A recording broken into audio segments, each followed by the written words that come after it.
रहीम।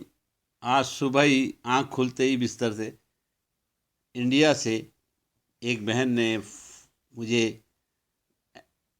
WhatsApp किया, उस पर रोटी दिखाई और वो पराठे गालिबन मूंग की दाल के या बाजरे के या बेसन के बने हुए थे होंगे।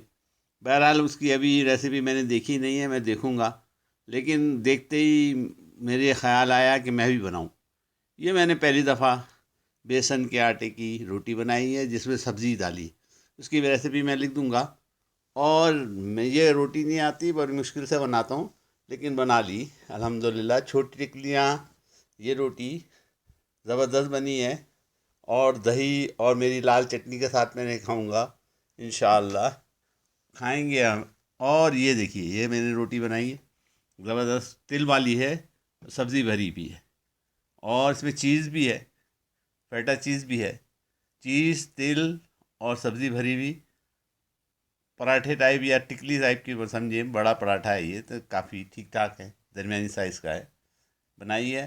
और उसको हम शत्ते के साथ भी खा सकते हैं, केचप के साथ भी खा सकते हैं, और मेरी जो लाल बनाई हुई मिर्चों की चटनी मेरे पेज पे पड़ी है उसके साथ भी खा सकते हैं। ज़बरदस्त बनी है। अब आप भी बनाइएगा, मैं इसकी रेसिपी लिख दूँगा।